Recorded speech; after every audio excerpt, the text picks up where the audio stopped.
61 years down the line was like the dawn of a new day for Nigeria, illuminated with so much joy and freedom at independence. Nigeria's per capita income before independence was about $1,220 per capita, with a population of 50 million. Presently, however, we are over 200 million with $2,450 per capita income. This is Lagos, the hub of commercial activities and domain of infrastructures in the country. More aptly put, the economic nerve center of Nigeria. How have we fared in terms of economic and infrastructural development? As independence, agriculture contributes 63% of our GDP. Today, agriculture is contributing less than 25%. So you can say we have diversified. Take the telecom. The telecom during our independence contribute less than 1% of the GDP. Today, telecom and the ICT contribute 18% of our GDP.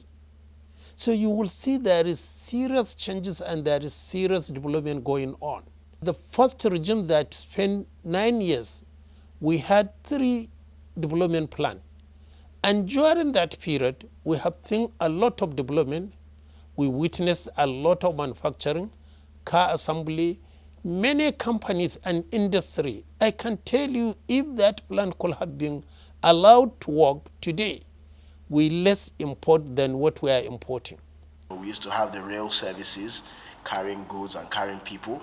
We know that went down. We know that that's now being revived, and we know that we've learned our lessons, and we'll be able to ensure that we have a more sustainable system with the rail. Same thing with the waterways as well. We're seeing a lot more even with the waterways currently. In spite of the fact that the Asian tigers who gained independence at the same time as Nigeria have left us behind, we have nonetheless witnessed a tremendous improvement in the transportation sector. Experts bared their minds. Within a few years, we have 321 track lengths in Akbe Wari, double track, about 300 something track length, Lagos Ibadan, then Abuja Kaduna, you call it 187. By the time you put loop line siding and this thing, we're about 200. So if you add that, we're about 1,000, which means within this free period, we have done almost 25% of what we have done for the last past 20 years. We have seen a lot of massive development, and unfortunately there is no free fund anymore. The real development is being done under using loan and or whatnot.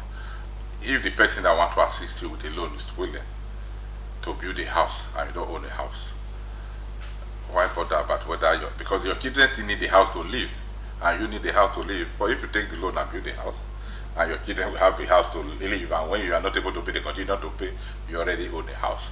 With the roads being fully saturated all across the country, it's only natural that even at the national level they begin to look at how do we explore other modes, and which is why you've heard things like blue economy, which is talk about the ocean economy. Nigeria is blessed with the waterways that is linked to several states, where you can link one state to another state from north to south to east to west. Lagos State has taken the bull by the horn.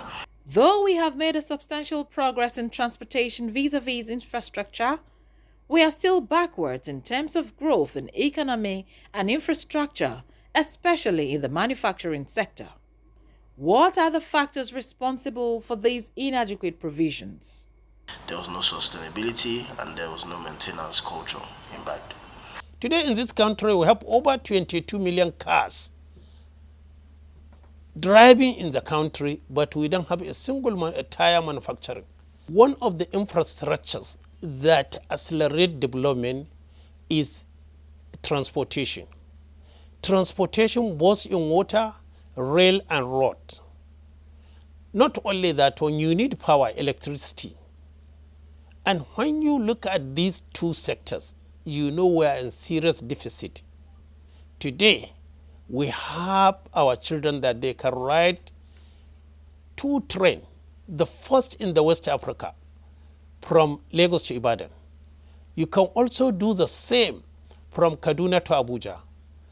And there is other railway line projects on the way. We believe this is the way forward. If the development plan of 2020 to 2043 seriously adhere, we will all overcome this challenge and will remain as #1 economy of the Africa.